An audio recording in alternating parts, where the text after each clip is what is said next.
हम एडवर्ब नाम के चैप्टर की। एडवर्ब नाम का जो चैप्टर है ये बहुत ज़्यादा इंपॉर्टेंट है। अब इस एडवर्ब में हम जो अब तक हम सब कुछ पढ़ चुके हैं, थ्योरी पढ़ चुके हैं, राइट। अब हम एक्सरसाइज पे आ गए। अब मेरी बात ध्यान सुनिए जो मैं आपको बताना चाह रहा हूँ।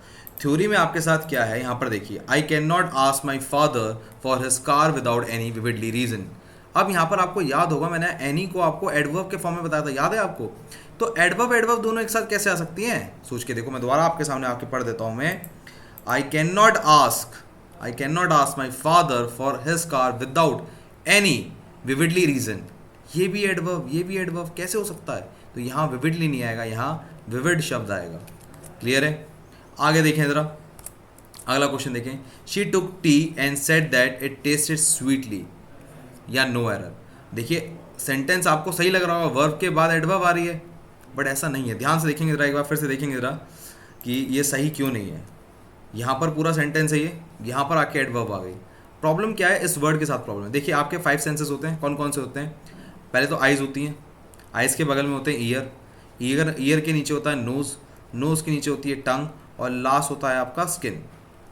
क्लियर है ना। अब देखिए आइज़ का काम क्या है, वॉच। स्किन का काम क्या है, टच।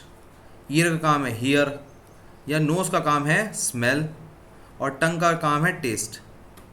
अब ऐसा तो है नहीं कि स्किन जैसे यहाँ पर टच है, ठीक है, या वॉच है, तो वॉच की जगह सी भी तो लिख सकते हैं, हियर की जगह लिसन भी तो लिख सकते हैं। तो जो भी 5 सेंसेस जैसे जो वर्ड्स यूज़ कर रहा हो, कोई भी 5 सेंसेस, जैसे टेस्ट की जगह यहाँ पर आ जाता ओडर, नहीं ओडर तो यहाँ पर आता, सॉरी ओडर, ठीक है ना। तो अगर मान लो इस जैसे सिमिलर वर्ड्स आ रहे हैं तो उनके साथ कभी भी एडवर्ब नहीं आएगा। क्या मैं बोल रहा हूँ, दोबारा मेरी बात ध्यान सुनेंगे। यहाँ पर देखिए टेस्ट वर्ड है, टेस्ट किस में आता है, टंग के टेस्ट में आता है, राइट। तो वो क्या है, वो अपने साथ एडवर्ब नहीं लेगा। दोबारा बोलता हूँ मैं बोलता हूँ, ध्यान सुनिएगा। यहाँ पर वर्ड क्या है, स्मेल्स, आपके 5 सेंसेस में आता है, नोज यूज़ करती है, तो उसके बाद आपका एडवर्ब नहीं आएगा, सिंपल ly नहीं आएगा। लुक्स ब्यूटीफुल, अब आ गया ब्यूटीफुली। क्या आ गया, ब्यूटीफुली। ब्यूटीफुली में ly आ सकता है, नहीं आ सकता, क्योंकि लुक्स जो होता है आइज के इसमें आ जाता है कैटेगरी में, सेंसेस में। तो जो भी हमारे 5 सेंसेस हैं उनके रिगार्डिंग जो भी वर्ड्स होंगे उनके तुरंत बाद एडवर्ब नहीं आएगी, नहीं आएगी, नहीं आएगी। बहुत सिंपल है। चलिए आगे चलते हैं जरा। यहाँ देखिए, ही वॉज एक्सीडिंगली पेड। अब आप कहोगे सर देखो देखो देखो गड़बड़ है सर, यहाँ पर यहीं पर गड़बड़ है सर, ज़्यादा दूर जाने की जरूरत नहीं है। ये वर्ब है और ये क्या है, ये एडवर्ब है। सर वर्ब से पहले एडवर्ब है, गलत जवाब। पेड जो है वो क्या है, वो है पास पार्टिसिपल। क्या है, पास पार्टिसिपल। क्लियर है, पास पार्टिसिपल है। और पास पार्टिसिपल क्या होता है, एडजेक्टिव। याद आ रहा है। तो एडजेक्टिव के आगे तो एडवर्ब आ सकती है ना भाई, आपको याद आ रहा हो बॉइल्ड एग। तो एग की खास बात क्या है कि वो बॉइल्ड है। क्या खास बात है, कि वो बॉइल्ड है। क्लियर है। तो यहां पर ये चीज सही है, एकदम एकदम ओके है। यहां पर गलती है, हाउ स्किलफुली, या तो यहां पर लिखिए स्किलफुली,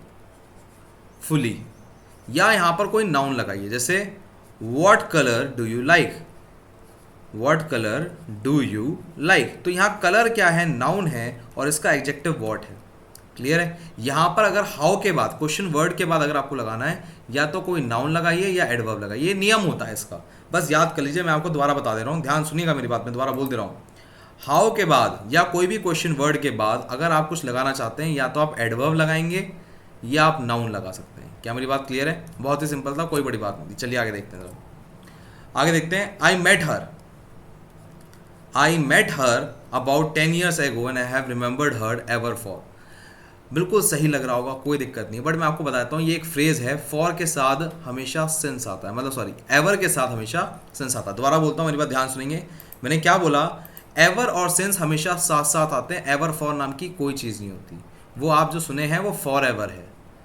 एवर फॉर कुछ नहीं होता, एवर फॉर कुछ भी नहीं होता, वर्ड है एवर सिंस। क्लियर है। चलिए यहाँ तक बात क्लियर हो गई होगी। आगे देखें। He is very senior to me and so I dare not disrespect him. बहुत सीनियर है मेरे से। अब यहाँ पर देखिए सीनियर क्या है, आप उस पोजीशन को काउंट कर सकते हैं। हाँ सर काउंट कर सकते हैं। तो मच जो आता है वो काउंट करने वाली चीज़ों के साथ है, जैसे आता है मच बेटर, मच बेटर। ये होता है वेरी गुड। अब आप कहोगे सर देखो, आप ही खुद बेवकूफ़ी कर रहे हो, गुड के साथ तो वेरी लगा रहे हो और इसकी जो सेकंड फॉर्म होती है कंपैरेटिव डिग्री उसके साथ बेटर लगा रहे हो। यस, देखिए मैं कहूँ बेटर है, राम श्याम से बेटर, तो मेरे पास कंपेयर मतलब मेजर करने के लिए कोई है ना, जिससे मैं नाप रहा हूँ कि भैया ये पहले यहाँ था, अब ये बिल्डिंग यहाँ तक बन गई है तो ये बेटर बन गई है। तो जब मेज़र कर सकते हो आप किसी चीज़ को तो आप मच लगाओगे, और जब आपको उससे बताना हो, पॉजिटिव हो, कोई मेजरमेंट नहीं कर सकते आप, आपको नहीं पता कैसे मतलब कितना हुआ है या कितना है वो कितना अच्छा है, तो आप वेरी शब्द का इस्तेमाल करेंगे। क्लियर है? चलिए अब मैं आपको और ज़रा थोड़ा डीप में ले जाता हूँ, ध्यान से सुनिएगा मेरी बात। ही said it was quite all right, उसने कहा सब सही है टू रिजेक्ट द ऑफर। अब भैया ये नहीं समझ में आएगा मैं, देखिए दोनों ही क्वाइट और ऑल दोनों ही एडवर्ब का काम कर रहे हैं यहाँ पर, बट प्रॉब्लम ये है क्वाइट और ऑल एक साथ नहीं आ सकते। क्यों? अगर मान लो ऐसे क्वाइट हटा दूं तो भी सेंटेंस है, he said it was all right to reject the offer. अब यहां पर अगर मैं क्वाइट रखे रखूं और ऑल हटा दूं तो क्वाइट सही है, he said it was quite right to reject the offer. बात समझ में आ रही है? क्या मेरी बात समझ में आ रही है मैं क्या कह रहा हूं? एकदम क्लियर है? सब क्रिस्टल क्लियर है? जल्दी बताएं, जल्दी बताएं। ठीक है, चलिए। आप लोग सोचते होंगे मुझसे क्यों पूछ रहा है भैया, ये तो ऑफलाइन है। पूछना ऐसे होता है आपकी गर्दन हिलती है तो मुझे पता लग जाता है, मुझे महसूस पता तो मुझे लग ही रहा होता है कि आप समझ में आ रहा है कि नहीं आ रहा, बट मुझे आपका कॉन्फिडेंस लेना होता है। आप एक बार स्क्रीन को 2 बार देख लो ध्यान से। चलिए आगे बढ़ते हैं जरा, दोबारा एक बार रिपीट कर दे रहा हूँ आपके लिए, क्वाइट और ऑल एक साथ नहीं आ सकते क्योंकि दोनों का सेम मीनिंग है। जब सेम मीनिंग होता है तो हम उस एरर को कहते हैं सुपरफ्लस एरर। क्लियर है? चलिए यहाँ तक की बात समझ में आ गई है। She was heavily find last month for coming lately. क्या सही है ये? आप कहोगे नहीं सर ये पढ़ने में गड़बड़ लग रहा है। हाँ बिल्कुल गड़बड़ लग रहा है। इस लेट का मतलब होता है आखिर में, मतलब देखिए एक फिक्स टाइम है 10 बजे आना था, पढ़िए उसमें लेट आया मतलब 10:30 पे आया तो ये लेट आया। जब हम बात करते हैं लेटली तो उसका मतलब है रिसेंटली कोई काम हुआ है। ठीक है ना? बात समझ में आ रही है?